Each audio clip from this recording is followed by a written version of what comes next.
Bismillahirrahmanirrahim. Assalamualaikum warahmatullahi wabarakatuh. Perkenalkan, nama saya Yusri Mahendra, NIM 15641110519, kelas IP 4C.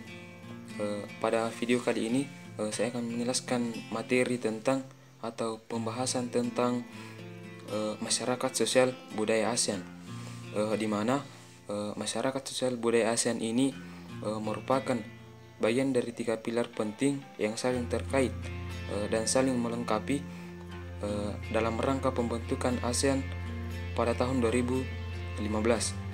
Masyarakat ASEAN, masyarakat sosial budaya ASEAN yang bersifat terbuka dan dinamis, berdasarkan pendekatan yang berfungsi pada masyarakat.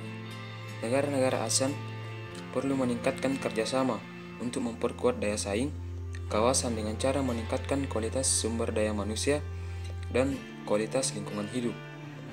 ASEAN membuka akses yang seluas-luasnya bagi seluruh penduduk di negara-negara anggotanya dengan memperhatikan kesetaraan gender di berbagai bidang, misalnya bidang pendidikan, kebudayaan, ilmu pengetahuan dan teknologi, kesehatan, serta lingkungan hidup.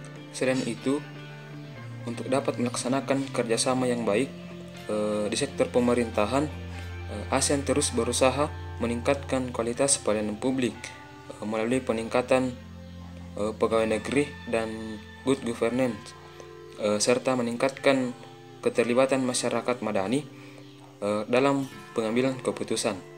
Dalam guna mewujudkan semua itu, warga ASEAN harus menciptakan rasa kekitaan atau feeling terhadap ASEAN. Di samping itu, warga ASEAN perlu menumbuhkan rasa saling menghormati dan kesetakawanan sosial yang tinggi, sehingga warga ASEAN yang berkembang menjadi sebuah masyarakat yang saling peduli dan berbagi, atau a caring and sharing community. Dengan demikian, masyarakat ASEAN dapat mengenali keragaman budaya negara anggota, saling menghargai identitas nasional masing-masing, dan mewariskan sebuah kawasan Asia Tenggara yang aman, damai, dan makmur kepada generasi penerus.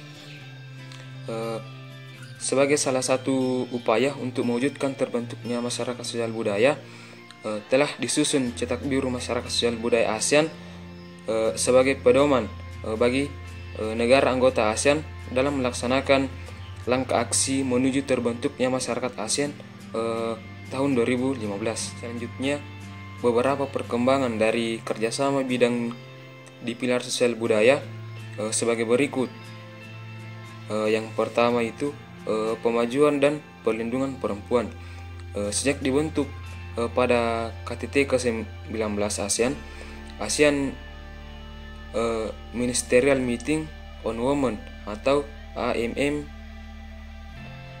AMMW telah melakukan berbagai upaya untuk meningkatkan kerjasama pemajuan dan pelindungan hak-hak perempuan, khususnya di bidang pemberdayaan dan gender dalam berbagai kebijakan di tingkat nasional. Kemudian yang kedua, kepemudaan. Kerjasama ASEAN di bidang kepemudaan secara formal dimulai pada saat diselenggarakan konferensi pemuda ASEAN pada bulan September tahun 1975 melalui pembentukan Committee for ASEAN yang berstatus non-governmental organization atau NGO. Pada tahun 1998 berubah menjadi ASEAN Subcommittee on Youth atau ASEA. Pada tahun 2004 ditingkatkan menjadi ASEAN Senior atau Official Meeting on Youth atau SOMI. Secara umum, kerjasama pemuda ASEAN diarahkan untuk meningkatkan kemampuan pemuda ASEAN di berbagai bidang kegiatan, khususnya program pertukaran pemuda ASEAN. Kemudian poin selanjutnya yaitu ilmu pengetahuan dan teknologi.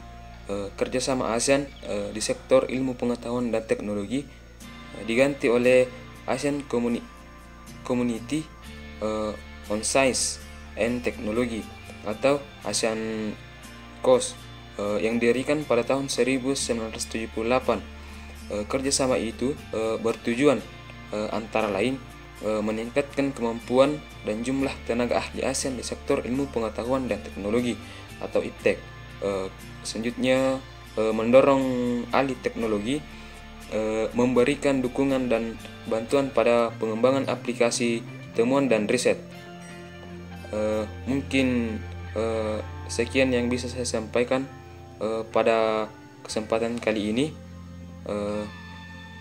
Jika ada kesalahan itu datangnya dari diri saya pribadi, dan jika ada kebenaran itu datangnya dari Allah Subhanahu wa taala. Kurang lebihnya mohon dimaafkan. Billahi fisabilillah fastabil khairat. Assalamualaikum warahmatullahi wabarakatuh.